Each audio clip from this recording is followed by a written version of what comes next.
There's 5 habits to staying lean and fit in your 30s, and I've been coaching busy people to do this for over a decade. I now have a team of 8 amazing coaches, and this is all we do 7 days per week, and we're obsessed. If you don't learn these habits, it's going to be 10 times harder to keep the body fat off once you've lost it. The first habit is what I like to call the sweet spot. The sweet spot is a body fat percentage where you feel and look lean whilst being able to maintain that fairly easily. What I mean by this is your hunger levels and cravings aren't through the roof. You can recover from training well, and your energy levels are really good on a daily basis. Now, for most guys, I believe this will be anywhere from about 10 to 15% body fat, maybe a little bit higher in some cases, and majority of us will be closer to 15%. Genetics play a big role here, and it's why it's important to find out where this is for you, and it's highly important not to base lean off someone else you see online. Especially being on social media, you'll mostly see the top 1% of genetic freaks that can easily stay very lean without really trying. Don't base your sweet spot off this. For me, it's about 1 to 2 kilos up from my lowest weight whenever I'm trying to get shredded. So let's say around 74 kgs is the lowest I diet down to, then around 75, 76 kilos, give or take, is my current sweet spot. I feel and look lean here. I can maintain it pretty easily if I don't do dumb calorie challenges, and I feel great on a daily basis. This leads us to habit number 2. Have you ever heard the big bodybuilder bros saying how they're struggling so hard to gain weight, even though they're eating 4,700 calories and the scale isn't going up? What a good problem that would be. Anyways, well, this can be for a few reasons, but one of the big ones is they have a lot of muscle and they consistently train to gain more muscle without taking breaks. Having more muscle and being bigger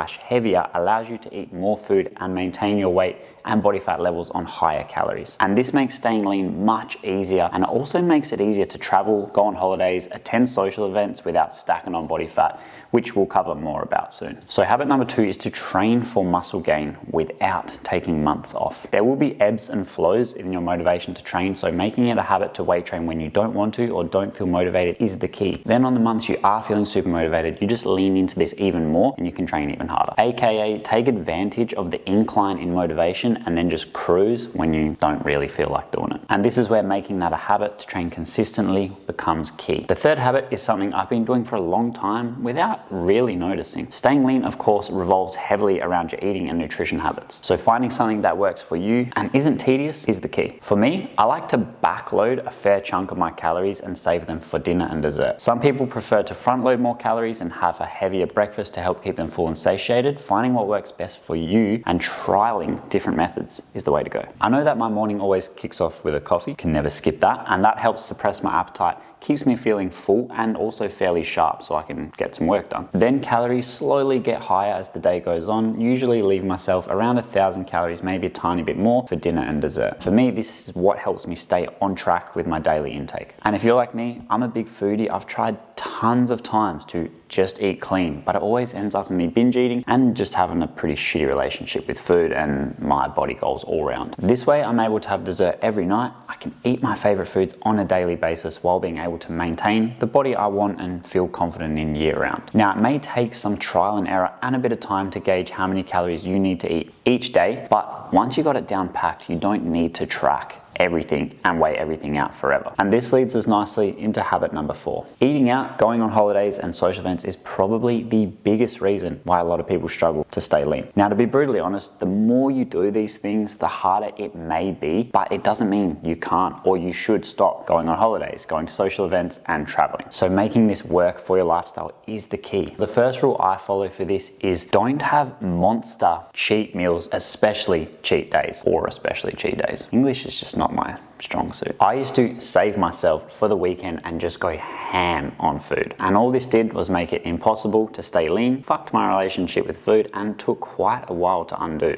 2 years to be exact. Now when eating out or going on holiday, I just pick whatever I want from the menu and I enjoy it, but it doesn't mean I get the most calorie dense, high fat item on the menu every single time just because I can. I also don't slam 3 cocktails, 2 appetizers, and dessert with every meal too. I recommend having some simple guidelines if you need to. For example, maybe it's 1 alcoholic drink or 2 lower calorie ones like a vodka seltzer, 1 appetizer or 1 dessert, maybe not both every single time. I know it sounds simple, but little things like that go a long way, especially if you do them consistently every time you go to social events, travel, or go on holidays. And remember, the more you eat out, the more strict you'll have to be with these guidelines. The next thing I do whilst traveling or eating out is just to alter my nutrition on those days. So remember in habit 3, I said I prefer to backload a good chunk of my calories. Well, this is a double whammy because it also makes eating out so much easier. If I simply swap a social dinner for my regular dinner and dessert, I've already got 1,000 to maybe 1,200 calories banked up. Now let's say I know I'm going out for dinner, so I skip a snack that day and now I've got around 1,500 calories to play with. It's pretty easy to eat out at any restaurant and not blow over if you've got 1,500 calories or so to play with. Now, if you're thinking that's my entire day, 1,500 or close to that, you can still apply the same principles and you might not have an absolute pig appetite like myself. So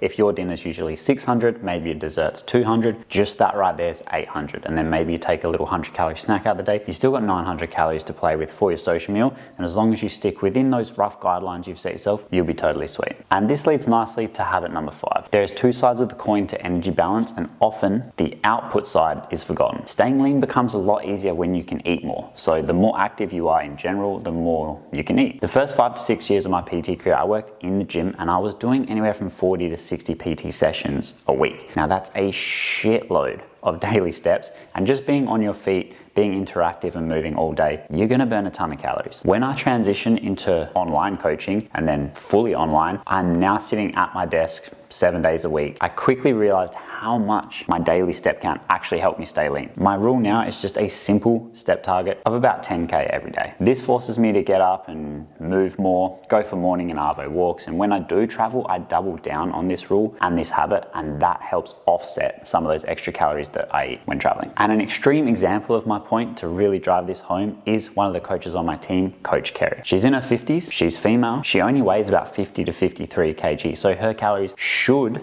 be extremely low in order for her to stay lean. But I have Kerry eating around 3,500 calories a day, and that's just to maintain her weight. Now, this is only because Kerry is a maniac and thinks that running marathons and ultra marathons is a fun thing to do. So therefore, her weekly output is through the roof. She does anywhere from 20 to 30K steps per day on average, and that's because she does these massive runs like 4 to 5 times a week. Now, I'm not saying go and start running marathons and ultra marathons, but we can see how much this simple habit can help you stay lean. For me, when I left the gym, simply getting an Apple Watch was an eye-opener to realize how much I didn't move. And then to make life easier, I just bought a cheap secondhand treadmill, chucked it in my garage, and a lot of our clients buy walking pads, chuck them under their desk so that way they can kill 2 birds in 1 stone, and it doesn't disrupt your day. Because if you're extremely busy, it's going to be very hard to constantly go out for walks and get more steps in all the time. As you can see, it's just the basics done well over a long period of time. There's nothing new, nothing crazy you need to do to stay lean year round. Hopefully that was helpful, and if you're currently trying to get lean down to your sweet spot,